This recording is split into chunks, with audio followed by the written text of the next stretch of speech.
What was that? Perfect. You want to be that guy?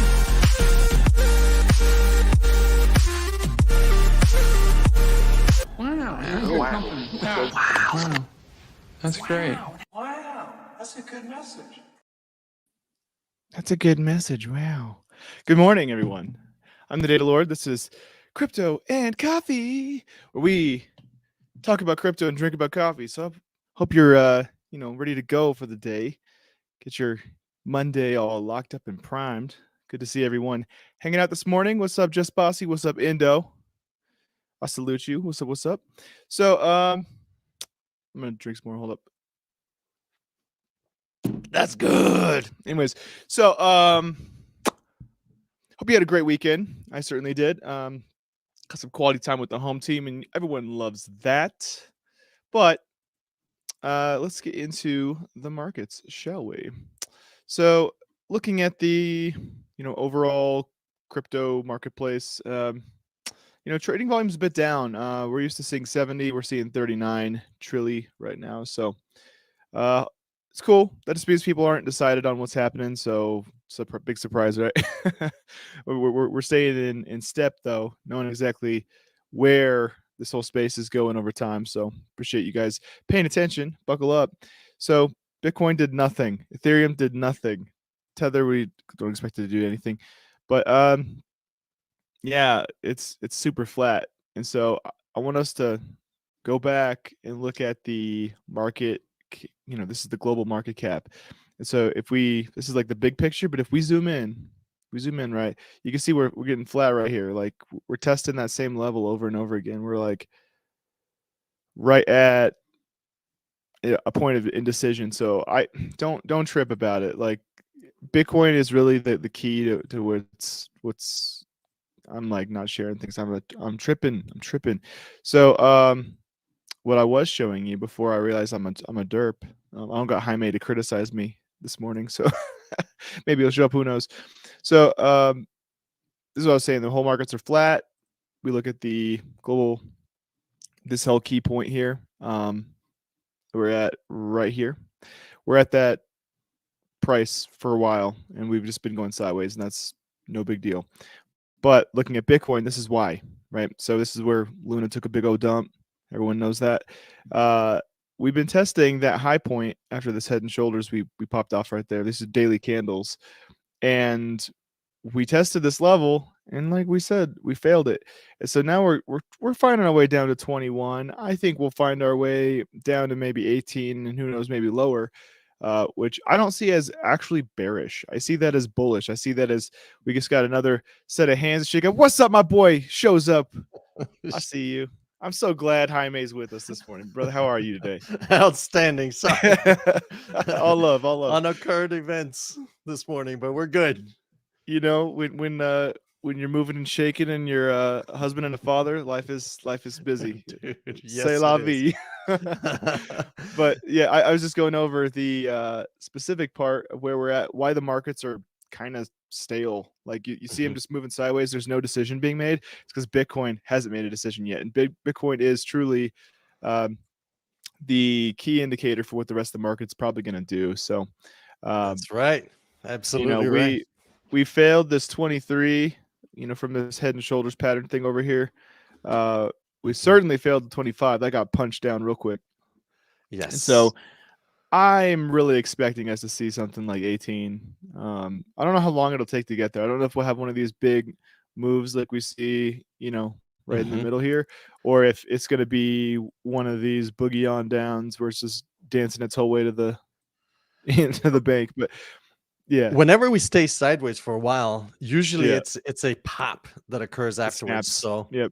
It creates pressure. yes, Exactly. precisely. So yeah, I'm with you. And I don't know if you may jump in there on the Do it. weekly. Beautiful. On the weekly, we still see where we came down from the previous week down to the level we're at, and we're sitting on slight support. The big question is how soon and how far will we go on the next leg down? So you're right in terms of the 18.5 is a good target. Also, the 19.5 is a previous monthly level. We could drop down straight to that or come and hit this Fibonacci on the way down, which is sits at 18,000. So it could be anywhere between these. The way to know for sure is by zooming in on the time frame. So let me flip over to the 3-day. On the 3-day, you can see the 50 moving average sitting at around 19.5 level. So that's a possible stop on the way south to test it as support and hopefully refuel the rocket. Otherwise, we could see further downside. If I move to the daily, the 200 daily is an important level. And you can see it's in the region of 19,700 to the 19.5. So this region seems to be a pretty solid location to retest and kind of reconsider what the next steps are. And that's what we're waiting for. There's a bullish divergence, a hidden one, at the daily, but the daily is not as strong as the 3-day, weekly, and everything we've been looking at. So we may see this as the next level to test it as support. We may see a slight bounce, maybe back up to the FTX breakdown at 21,000. So we may be ranging in this zone. End of March is where we should start seeing fireworks, or the second to the third week of March. Now today is the 6th, so tomorrow, the GBTC, which is the digital Grayscale. Grayscale starts the trial with the SEC tomorrow. So that's why you can also see why there's this pause on the market. It's almost like a definition, but it begins, it doesn't end. But we should see a lot of fireworks going on this week. Also, Powell speaks. So there's quite a few things. So it's a dangerous time to enter the market at this very moment. So please think twice unless you clearly have a direction and you know where it's going to go. Stay calm and hodl for now. But outside of that, that's what we're looking at the market. It has to make a decision, and Bitcoin's going to lead the way for the rest of the crypto industry. Yeah, and we're more so talking about not your DCA, but you're double dipping, right? So yes, like you should. The whole point of DCA is it decouples you from price action. Right? Correct. It makes you have a non-emotional, repetitive action that's going to make sure you're continually putting in some money and increasing your position. But there are times where the market is going to scoop a little lower, and you might want to have an extra pocket that you're like, I'm kind of feeling like picking up a stack of sets, and then you step into that and you do scoop confidently, knowing that you can hold that for a little while. And on that note, that's great advice, Data Lord. When I speak that I'm entering, that's precisely what I've done. I've set aside a little larger scoops at these levels, and I divided the whole ice cream into a few scoops, so 6 different scoops in my case. Of course, the last 3 scoops are Hail Marys that if I get them, damn, that's a sundae with a cherry on top if I'm able to pull that one off. Right. So so my first scoop is at the 19.5. I don't know if you guys noticed, but that's where my first scoop. The next scoop sits around precisely where Brandon was speaking of, around the 18.5, and then the 13,888 level, and so on and so forth. Of course, no one knows how far or how deep we'll go. My last scoop, my Hail Mary scoop, sits at around 9,200 more or less. But really, I call it yes. 9K? That's why I call it Hail Mary. Yeah, that's the apocalyptic. Yes. The snow caps are melting. freak out. You know, people like But you Bitcoin doesn't never matter. know. The ocean's killing us. That's right. It's like That's great. it's the fuck it. Let's go bullish at that point. Yeet. Yeah. That's great. The Armageddon one. So, uh, that's great. Jaime, thank you so much for the market update here. I just want to give a shout out real quick. What's up, Just Bossy? I see you. Just Bossy, Uh, how are you? Good Good morning. morning, faithful and true. And yeah, what's up, Indo? Yeah, Indo's vibing on the new intro music. Yeah. And as a reminder, Brandon, Just Bossy is an attorney. So Oh, whenever what's up, bro? these trials starts with SBF or Yeah. we'd like to, Just Bossy in the past has offered to come on the show and Oh, speak with dope. us. So I'm cool with my an attorney's hot respects. take. Yeah, yeah. We'll definitely pull you in. That's great. So respect. What's up, everybody? Let's get into the news. So XRP lawsuit sees biggest twist yet. Wow. Yeah. Testicular contortion, huh? As recent Supreme Court ruling supports Ripple Nipple's fair notice defense. Wow. Yes. So let's read this. Covering the U.S. Securities and Exchange Commission, the SEC, where we're tired of talking about, ill-conceived enforcement action against San Francisco-based company Ripple is never dull. And Friday offered yet another development in the suit. In court documents, Ripple argued that the recent U.S. Supreme Court ruling in Bittner versus the United States buttresses their fair notice argument. So, how Supreme Court rulings bolster Ripple's defense. Ripple on Friday filed a supplemental letter in the U.S. District Court supporting its motion in its ongoing lawsuit with the SEC. Ripple noted that the Tuesday Supreme Court verdict in the Bittner case, which restricts the government's ability to impose penalties on American taxpayers who do not report foreign bank accounts, stressed that the SEC failed to provide a fair notice prior. Ooh, spicy. Yes. The SEC failed to provide fair notice prior to bringing its enforcement action. Ooh, I love sucks it. to suck. I Sucks love to it. suck. Yeah. Give leeway to some wrongdoers and then fall hard on the industry itself. That's not Dude. the way to do it. I love how like football this whole situation is. It's like you can see the coach throw the flag out and they're like, no, Yep. we're contesting that. Yeah, exactly. Do it. Well done. And Challenge flag. well done. Although Ripple Me Nipple is a centralized system, it's still part using the technology, blockchain technology and everything else. So Yeah. although I'm not vested in them, they are doing the right thing for the entire industry. So Yep. we all survive together. We all fail together separately. So that's the thinking here with these guys. Gunny, what's up, Good boy? morning, sir. Yeah, basically the idea with Ripple is they are for sure distributed. They have like multiple nodes validating their network. We don't know who owns those nodes. It could be centralized, meaning one person owns a majority, or it could be decentralized. I don't know. But at very least, Ripple is properly centralized as it pertains to who owns the coins. One company owns 80% of all their coins. So, I mean, how do you qualify something as decentralized? Are you simply talking like infrastructure? Or are you talking like whaling capacity too? So I don't know. Yes. Cut that up as you will, but just be educated. Yeah. That way, if And- they're like, actually, you can be like, the Doodle Lord told me. Yeah. And what's important, why decentralized is so important, is because you cannot corrupt the data in a decentralized system.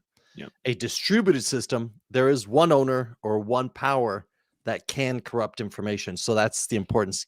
Happy Monday, Crypto Nation. Good morning to everyone.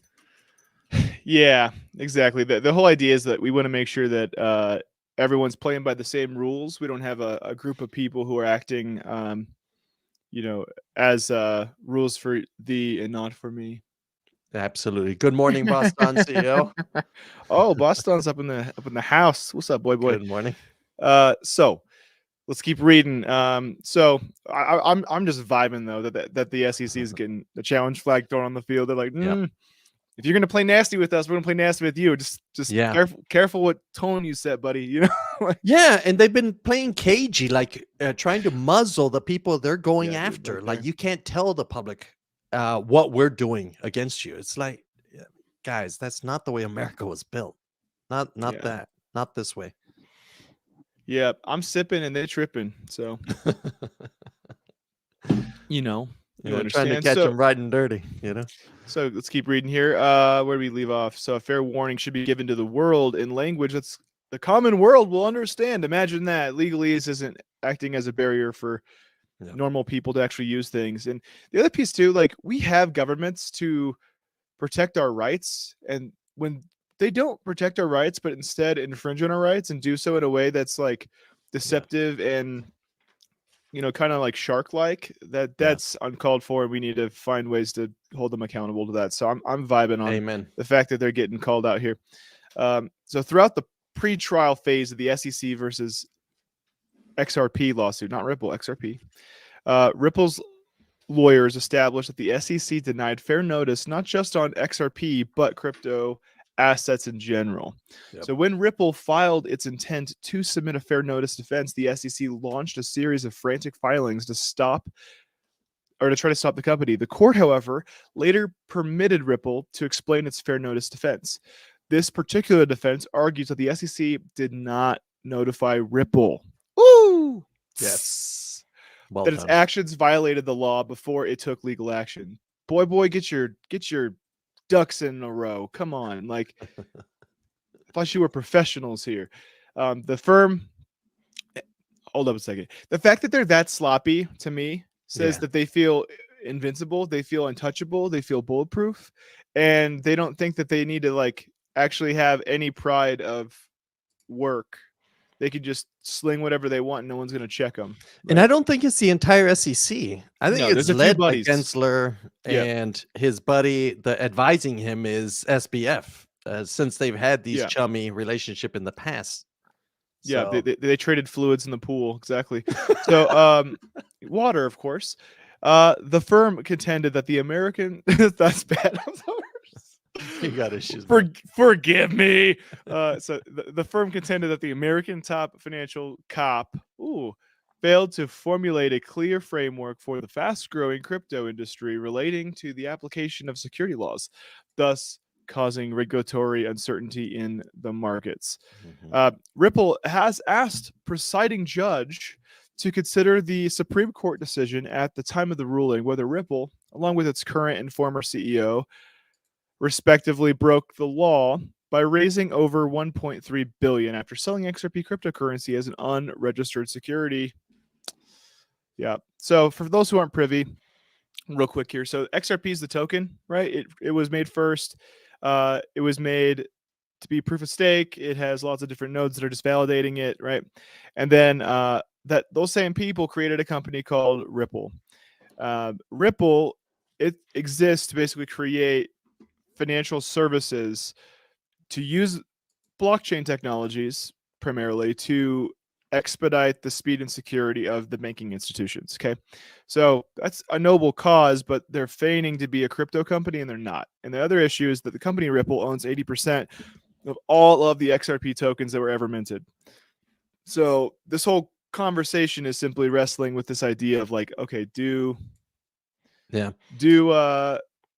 so if you think about it, they, instead of an IPO, right, they ICO'd, initial coin offering.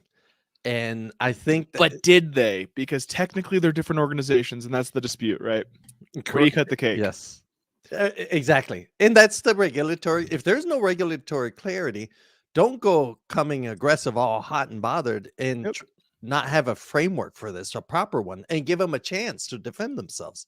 Why play dirty? Why that yellow or red flag? Why? Yeah, I mean, loophole's a loophole, right? But yeah, will Ripple beat the SEC in court with this groundbreaking update? So here's the spicy. So founder of the crypto legal news outlet Crypto Law, John E. Deaton, who's also amicus curiae of XRP suit, recently spoke about the market onlookers speculating that Ripple filed this letter now because they know the SEC will prevail.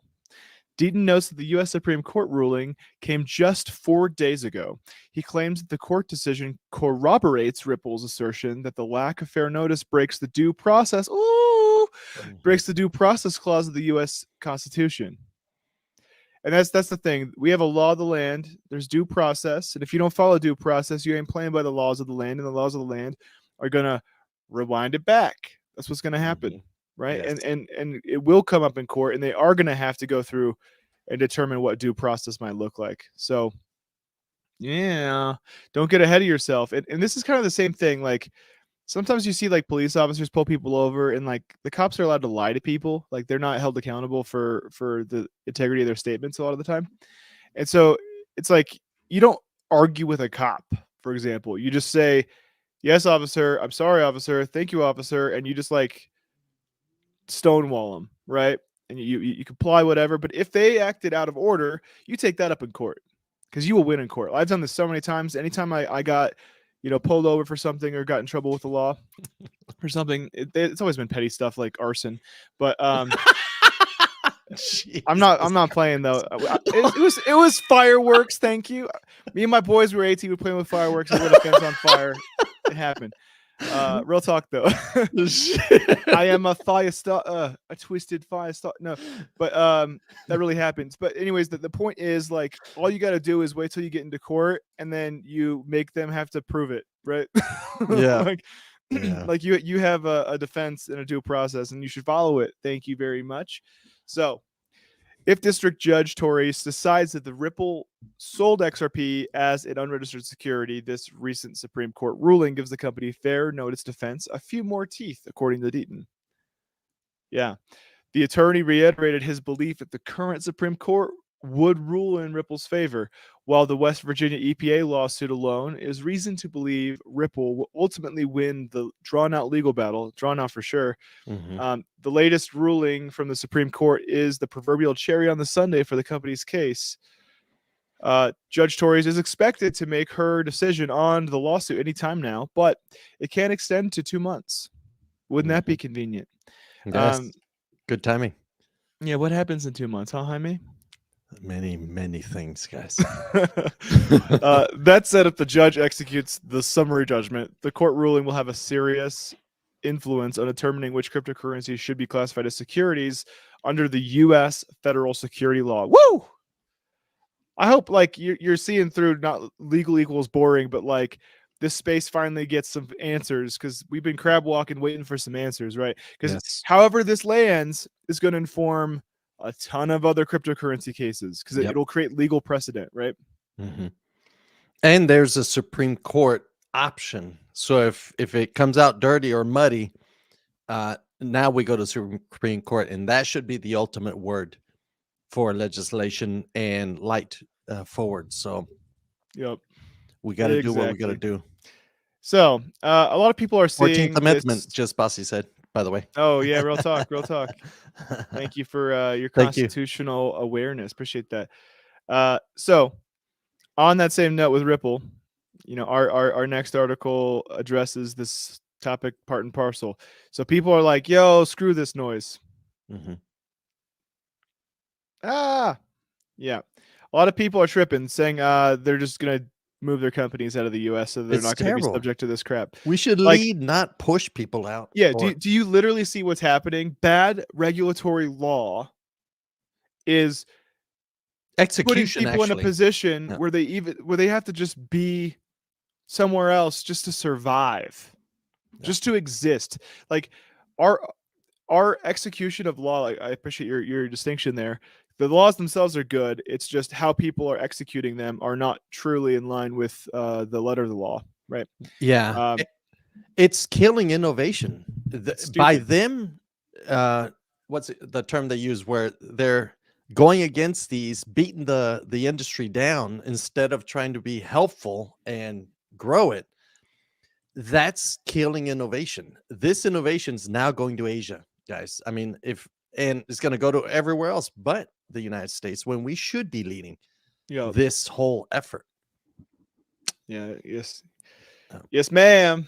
14th Amendment. So let's read this story. So Ripple's CEO said the SEC's lawsuit against Ripple is the regulatory playing offense and attacking the industry as a whole. Mhm. Absolutely. So the United States Securities and Exchange Commission regulation through enforcement is not a healthy way to regulate an industry. It may result in the U.S. being less attractive location for crypto firms, suggested the Ripple CEO. That's real talk, dude. That's real talk. And I think anyone in the U.S. should be going through the legal process to make sure that your voices are heard, so that your positions are represented by this democratic republic. Like you need to make sure people are hearing you and representing your positions properly. Because if we're pro crypto, if we're pro self ownership, if we're pro self custody, if we're pro emerging markets, and we got to let them know.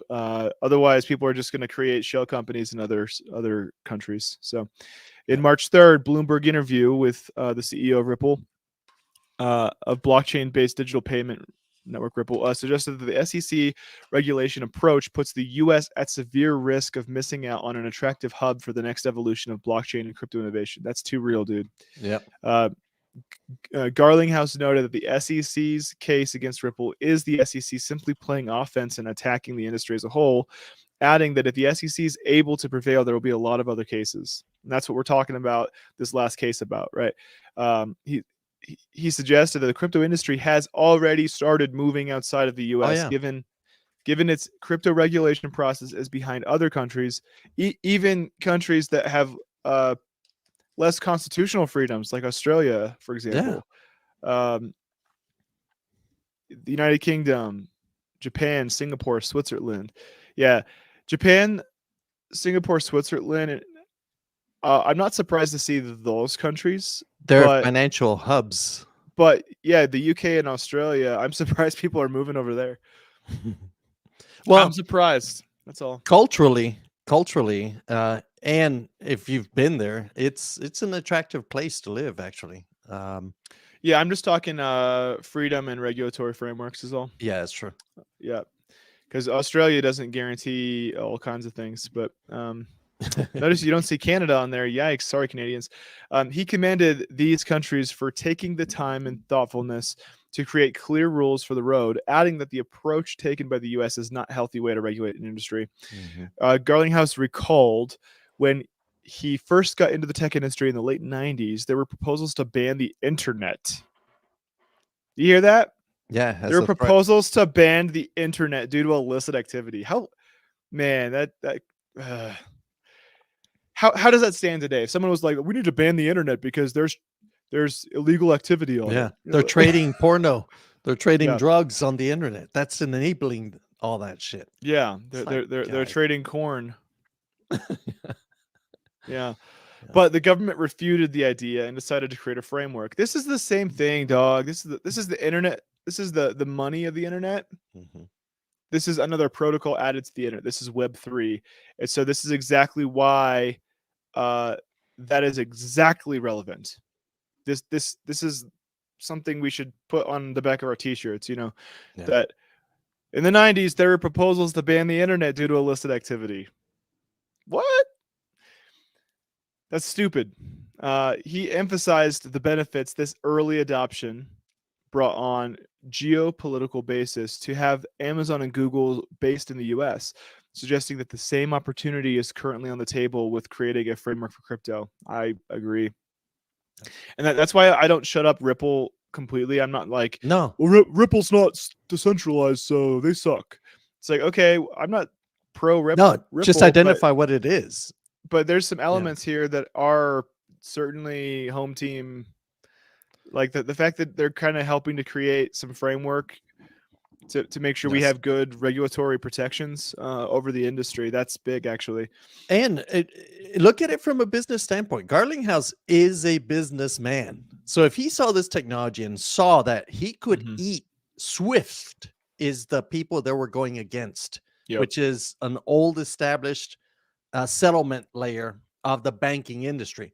And he knew that blockchain was the answer to reduce that time frame, days. Sometimes it would take up to 3 days if you went from Chile to, let's say, hell, Canada, you still went through New York City before it finally settled in the bank account wherever you were going. Or if you're going Right. to Asia, it went through New York. With this technology, blockchain, which is precisely what Ripple was doing, it cut out all that transaction where it could go straight through and settle in minutes instead of Yep. days as it was before. Exactly. Yep. Yeah. And what's up? Tamp's popping up. Tamp, Hogs good in the morning. banking industry don't care about pushing out crypto, despite the obvious. Same thing happened with the semiconductor. They pushed all that over to the seas. Eh, Yeah.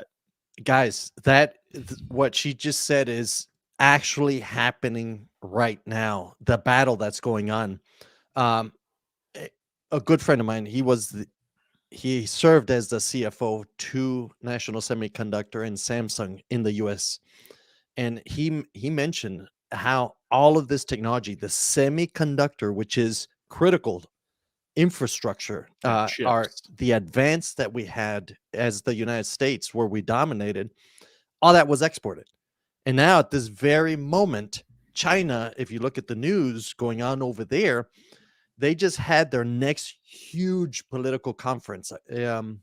I forget the name of all of these people It's coming probably in in. Chinese, so you probably. Yeah. That's a So joke. It's a joke. so here's what's happened. Last time, which was 4 years ago, I think they met. The internet industry leaders were present. Guess who's present today? It's semiconductors, Yep. hardware, because they realize that now with these tensions rising, a lot of the intellectual property is not leaving the US. Yet us as the United States, we have exported all of the manufacturing. There's nothing to stop the manufacturers in a foreign country taking, simulating, or even Yep. replicating what we give them. So that's where the next battle is fought, is in the hardware side. Hopefully we in the US bring that on shore. Basically, the big idea is intellectual property theft in China, like what Tamp was saying. A lot of people will say, hey, China has a bid that they can do this for really, really cheap. So the company will be like, yeah, we have way bigger margins if we just have it manufactured in China. So they'll ship everything they designed in whatever country they're in to China. They'll manufacture it for way cheaper. But what they don't tell you is that they steal the intellectual property. They'll tweak it barely, if they even do that. And then they'll make their own knockoff brand and sell it in some other market. And by doing so, they're just stealing your R&D over and over and over and over and over again. And that's really created like a power dynamic. So that's exactly what Jaime's talking about. It's we want to make sure that we are creating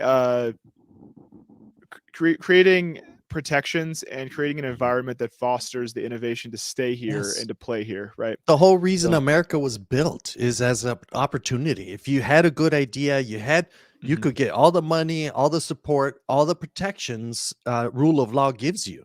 The problem is that now the rule of law is being used to beat the industries down, almost like to retain the older generation's power over everything at the expense of innovation.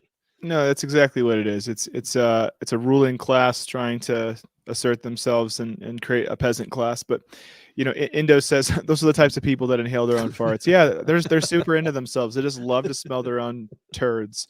So let's keep reading though. He emphasized the benefits this early adoption brought on geopolitical basis to have the Amazons and Googles based in the U.S., suggesting that the same opportunity is currently on the table with creating a framework for crypto. So Garlinghouse believes the framework process should begin with outlining clear protections for consumers. He added that consumers are suffering from the lag as they lack the same protection of the regulatory frameworks can provide. So he believes that a decision should come this year in the SEC's case against Ripple. More recently, John Deaton, founder of legal news outlet Crypto Law Lawyer, shout outs to Crypto Law Lawyer, put a call to action to his almost 250,000 Twitter followers on March 5th, stating that all companies in active litigation with the SEC should collaborate and develop coordinated strategies, calling it war. Yeah, I mean, that's what it is, though. Keep in mind, too, fifth generational warfare is not fought with kinetic weapons. It's not fought with, guns and swords and that type of thing. It's fought with policies and money and intellectual property, all and that ideas stuff. and so, like, we just need to make sure that we're doing what we can to provide properly for people that we care about, right? So, and that's exactly what he's saying. He's like, dude, link up, freaking link up your arms and Yep. create a strategy, right? This comes after Kristen Smith, CEO of Blockchain Association. I love Blockchain Association, by the way. Told Bloomberg a February 22nd interview with the crypto regulation process in the U.S. is happening behind closed doors. That's not American way to do things. That is not the American way to do shit. Yeah. The crypto regulation process in the U.S. is happening behind closed doors. Not good. Adding that it is vital for more industry involvement in an open process. Real talk. It has to be open dialogue. And yeah, Yes. it's going to stir the pot. Yeah, it's going to get some people hot and bothered because this is disruptive technology. This has the capacity to take kings and to dethrone them and to make new kings. It does. But ready or not, here it comes. And so you literally just hear the death rattle of people who've kicked their feet up and cruised and haven't kept up with innovation. That's what you're seeing right here. This is getting so nasty because there's people who created businesses around being a middleman, right? Yes. They created businesses about being a middleman, being the gatekeepers. And here comes crypto saying, no, we don't want that anymore. We want peer-to-peer. Yeah. So like, yeah, you're going to get some people pissed because they literally have billions and, you know, harems of women and all these like things that make them feel Or like men. gods. Depends on what you like. Come on. Yeah. Or I'm not going to go there. Or poodles. Yeah, I'm not going to go there. You know, we're trying to not get banned off YouTube, so I'm trying not to say certain things. Yeah, you know. But you know what I'm thinking? There's a guy whose name rhymes with Pepstein. Was that? I forget his name. But yeah, anyways, interesting that even Ripple, who a lot of people in the crypto industry kind of throw shade at, is seeing themselves on the side of like, we got to build better frameworks. We got to make sure that we are protected, because this even affects Bitcoin, folks. Like you could even argue that some sidechains and stuff like Lightning Network could be threatened by this type of litigation, because yes, Bitcoin is seen by Gensler as a commodity, and everything else is seen by Gensler as a security. But keep in mind that if we add things to Bitcoin, sidechains, you know, to basically allow it to have smart contract features, or, you know, to have faster payment methods that are later settled, like the Lightning Network, like those actually might be brought into however this lands. And so this can affect Bitcoin itself, not just the greater crypto industry. So, you know, for all those Bitcoin maxis out there, shout outs, but we aren't free and clear either, right? No. We have to make sure that this lands properly. So our common enemy is what truly is this abuse of power. Instead of allowing the industry and the participants to help form the regulation, they're just imposing their weight into the industry abusively. So that's the one of the huge contributions of Ripple or XRP into the blockchain industry is against it. Thankfully they have the funds. Yeah, they're the dirty shovel gang. They have the funds to be able to fight it. And that's what a lot of times happens in America is, sadly, if you don't have the funds, you become a victim of this abuse. And that's not a fair rule of law. It just simply isn't. And so when others step up to help regulate this or fix this problem, my hat's off to them. It's like, guys, whatever we can do to support, let's do it. No matter what your thoughts are about what they're doing as an industry or a business. Sorry. Right. And that's why we talk about it here on DCTV. We're trying to make sure that people from all sorts of walks of life are aware of just what's happening at these high levels, because it's easy for us to be, you know, all in our daily lives, all in, you know, our DCA and our crypto price action and whatnot, and to let this stuff that deeply affects us long term go unnoticed just because it's not like our area of expertise or area of interest, you know, legal, law, politics, like at the prescription level. So that's why we are doing the homework. We're bringing these news articles to everybody, and we're talking about them and trying to make it framed in a way that like it's easily understood. So Yes. I hope you see that. We love you guys. We want to make sure that you're thinking clearly and are able to move forward with intention and in an informed way. But our next article here is something we've been playing a lot with. We're looking all into electricity prices and Bitcoin mining and how you can get that sitting right. And so we feel that this is actually super, super relevant. How Bitcoin's price will moon during a potential oil crisis. And so BitMEX co-founder Arthur Hayes published an essay on Thursday outlining a realistic potential situations that could make oil prices boom and make Bitcoin's price skyrocket as a result. The former CEO argued that such a scenario could spur central banks across the world, including the Federal Reserve, to return to a market-friendly, loose monetary policy. Wow. Oil and the money printer. So in his blog post titled Curveball, Hayes described 3 potential futures that could lead to an oil supply shortage across the globe, given the current state of geopolitical tensions. Wow. For example, Iran could escalate its conflict with Israel, Saudi Arabia, by closing the Strait of Hormuz. I hope I say that right. If I'm not, shame on me.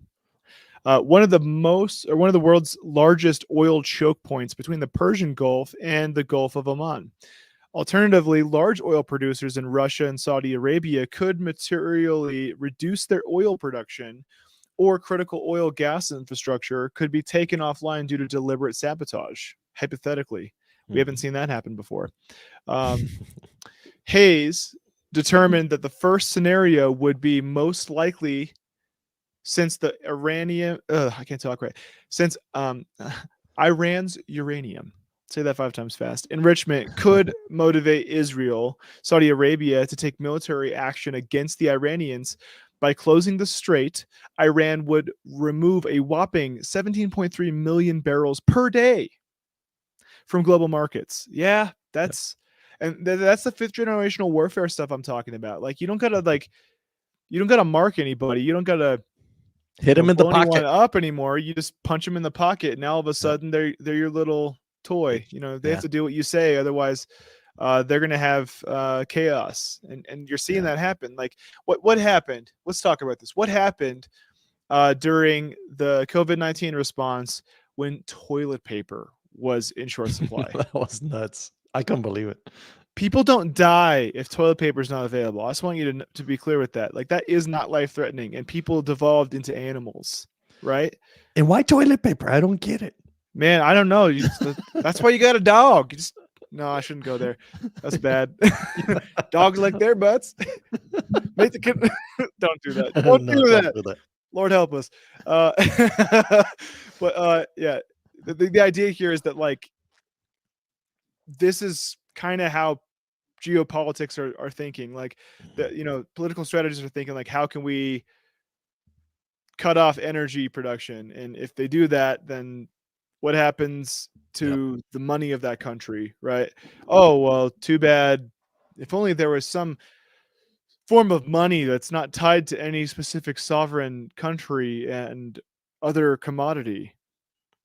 Yeah. That rhymes with Bitcoin. I wonder. You see why Bitcoin's important here? Like it can prevent people from turning into animals and killing their neighbors for no reason, right? Like for real. If we have a global money crisis, Bitcoin has the capacity to prevent civil war.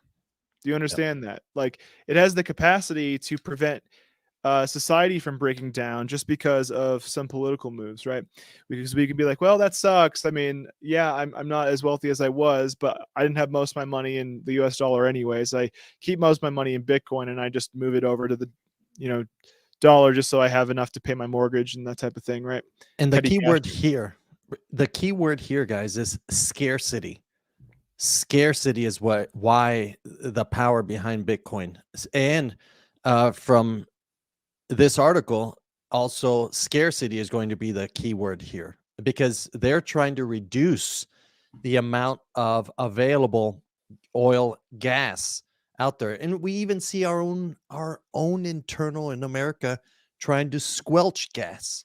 Like it's been shoved down to really lows lately. Right now we're in a little run up on natural gas, but it hit almost $1.98 per million BTUs, Yep. which is a really low. Now we're coming back up, but the big question is, will it continue or not? And then to smash the industry even further down, they were trying to ban ovens, like gas stoves. Like, guys, Yeah. what the hell is going on here? It's senseless here, and I think it's political. They're trying to make sure that people are dependent on specific choke points. But yeah, to keep reading this article here, if they removed 17.3 million barrels per day from global markets, that would make the marginal cost per barrel extremely expensive, right? And if gas goes up, that means everything that runs on gas goes up, and everything that is delivered by those things goes up. So like your Amazon trucks, for example, all of a sudden they would be more expensive to even deliver things to you. So Yeah, it makes the Prime cost Days. of all goods go up. Yep. And delivery of goods primarily. It's nuts, dude. So as a net importer of oil, the U.S. consumer would ultimately have to pay that price. To remedy the issue, the country would likely start drilling into its own untapped oil reserves, which are huge, by the way. I can't tell you how big, Yes. how much oil that the U.S. actually sits on, to bring prices back down again. An extremely capitally intensive endeavor. So the only way the U.S. is going to get more oil domestically is by encouraging domestic companies to raise capital expenses, which means employees, right? Which Not employees necessarily. Capital well, meaning it does infrastructure. includes infrastructure and full-time employees. That's Uh, where OPEX is. No, that's true. OPEX is contractors. So what this means is like permanent or long-term changes to the company would be set up. Jaime's thinking. no. Okay. We'll settle this afterwards. We'll bring an accountant in here. Yeah, you can fight me. Fight me. Fight me. Which will I can't speak. Necessitate higher borrowing. That's the idea. Like people are going to have to borrow money in order to fight this bad situation, right? And this is why I believe the Fed would have to lower interest rates and loosen financial conditions in such a situation. Yeah, probably.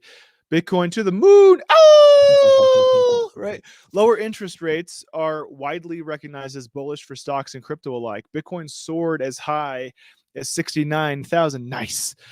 In November 2021, when the Federal Reserve's policy rate was at just 0.25%, but dropped as low as 15.5 thousand after 12 months as the Fed raised its rates throughout the year. So as the amount of fiat money rises alongside inflation for the plebes of the world, that means lay people, the normies, monetary instruments with a fixed supply like Bitcoin,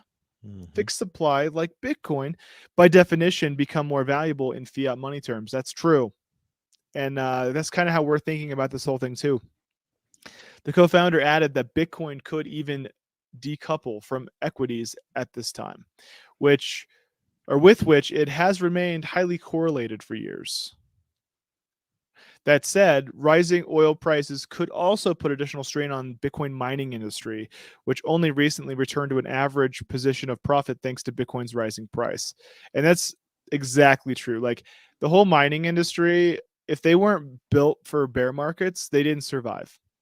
And that's why every time Jaime and I are working on a mining operation, a consulting operation, whatever it might be, we always bring up the numbers of here's what it looks like for a bear market that lasts longer than you think it will. Because if you design a mining operation with those numbers in mind, not the highest highs, the lowest lows, and longer for you think they will, then you'll be able to survive that time, keep the lights on and running, and then when you do return to something, not even necessarily a bull market, but something outside of a bear market, you're sitting pretty. Yes, right? You're already plus on every level. Yeah. So you try to build resiliency into your business model. Yep. So you account for the worst of times to avoid what the rest of the industry's been doing. But a ton of people didn't do that, right? A ton of people were like, yeah, always green, always green, always green. And they kept building their business that way, That's no good. Shout outs to Always Blue from Silicon Valley. But That's literally how people think, though. And they were just like, let's put it on credit. Swipe another credit card. Let's put it on credit. And they did that forever. Yeah. And then all of a sudden they hit a bear market. They're like, it's fine. It's just a blip on the map. And it was longer than they thought it would be. And it's like they had to Implosion. close shop. Like how many big shops had to just like shit the bed and take an L? Yeah. It was nuts. But anyways, speaking of to the moon, our next article involves Doge. So major Web3 domain provider now accepts Dogecoin as a payment option. Oh, Doge. Happening. One of the largest Web3 domain providers in the world is now accepting a popular meme asset called Dogecoin for all you kids out there who don't know about Dogecoin as an option for payments. In new announcement, major Web3 domain provider Unstoppable Domains says that it will now be adding Dogecoin, Doge, to its list of digital assets that are now accepted as payment options. Who left the Doge out? I think it's let the Doge out. I know, but I think they're foreigners. You do not left the Doge out. You let the Doge out. Who left the Doge out? The Baja man who left the Doge out. That's bad. Like, you left the dog outside? Like, bro, it's a Chihuahua. Bring him in. It's winter. Come on. Yeah, but you can see here's a picture of the coins they take. Dogecoin's one of them now. So Ethereum, Litecoin, USDC, Bitcoin, DAI, those are stable coins. Bitcoin Cash, in case you need to take a crap. Matic, USDC, Wrapped ETH, and Dogecoin. Yes. So other popular crypto assets accepted by the domain provider include stable coins, Bitcoin Lightning Network, or Bitcoin Litecoin, Bitcoin hard fork like Bitcoin, BCH. No disrespect, Roger Ver, but actually all the disrespect. And smart contract platforms, Ethereum, Polygon Matic, as well as Wrapped ETH, which Wrapped ETH is simply ETH running on the Polygon Matic chain. So that's pretty cool. So why is this a big deal? Well, it's a big deal because Doge gets pumped for nothing, and this is something. So who knows? Maybe we'll see some pumps on Doge because it has another wide use case, right? Yeah. So little Doge news for you. Binance US is operating unregistered securities exchange. This is our headline for the day. SEC official says, and I know how much you loved hearing the SEC on this channel because we love talking about them, but they're kind of like our ex, right now, and like we got to get our dog back from the X, and we got to get our Xbox 360 because she's been playing on our Halo Infinite, or I'm sorry, on our Halo Reach campaign, and we're like, bro, I'm speedrunning, you can't do that. So anyways, to read this, U.S. Security Exchange official said agency staff believes Binance US is operating an unregistered securities exchange in the U.S., and the staff believe the sale of VGX tokens by Voyager Digital violated federal security laws. Oof. And everyone knows Voyager has been totally kosher this whole time. Psych. Speaking at a bankruptcy hearing to determine if Voyager should be sold to Binance US, SEC senior trial attorney William Updegrove said he was responding to Judge Wiles of the Southern District Bankruptcy Court in New York, who said at the outset of the hearing that the SEC had provided little guidance or specifics about its objection to the Voyager sale. Does that sound familiar? Does that sound familiar, huh? They provided little guidance, or specifics, and then they want to come back and spank you for it? Okay. Kinky, but I'm not interested. Some of them want to be abused, right? Some of them want to be. So the staff believes, based solely on the facts of the circumstances currently known to the staff, that the offering and sale of VGX tokens has the attributes of a securities transaction, he said. The staff also believes that Binance US is operating an unregistered securities exchange in the United States. The official noted the SEC's staff views don't necessarily reflect the views of 5 commissioners at the head of the agency. He did not say whether the SEC had any enforcement actions in the works tied to his declaration. The commission has not made any determinations on either side of the issue, he said. The staff believes, that should be believes, or the staff beliefs. I'm wrong. Staff beliefs do not represent the view of the commission. Typically, an enforcement action by the SEC is started by the staff, but needs a majority of commissioners to vote in favor to proceed. It is, I'm speaking in an English accent. It is regrettable that an SEC staff member would make allegations that Binance.us and platforms like ours are operating an unregistered exchange without specifying the assets listed on the exchange that the SEC considers to be securities. A Binance.us spokesperson said, "We, along with others in our industry, remain committed to the constructive dialogue with regulators, supporting a comprehensive regulatory framework drafted and passed by the Congress to ensure innovation continues in the United States." There you go. You read better in British than you do. I know. Thank you so much. Up to Grove's comment. Echo SEC Chair Gary Gensler. Hey, buddy. By the way, Gary Gensler, whether you know it or not, is part of Dirty Shovel Gang. He's in the closet about it, but he's a Bitcoin maxi who has said in the past that he believes the majority of crypto trading platforms should be registered as national securities exchanges, which would see them operate under agencies' disclosure and compliance regime. Yeah, I don't know how that's going to go. My opinion is that we don't fit a commodity for most cryptos, and we don't fit a security for most cryptos. I think there's a new legal object that needs to exist to contain whatever we've created, because it's a little bit different. It doesn't fit the exact pattern. It doesn't pass the exact Howey test all the time. So this is actually pretty exciting from like a legal standpoint, that we're making history here that's going to probably follow precedent for centuries. That's really what we're doing right here. We're part of this legacy thing we're going to set up. So however we land on this is a big deal for centuries.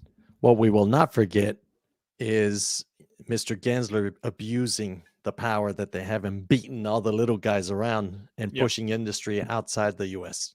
Don't forget that. Yeah. You know, also don't forget that he enjoys wearing leather chaps. So there's that. Also, SBF enjoys wearing leather chaps. Shout outs to Leather Chap Gang. I don't know.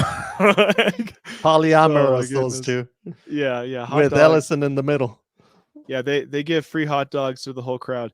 So Voyager plans to sell its assets to Binance US as part of its Chapter 11 bankruptcy restructure plan.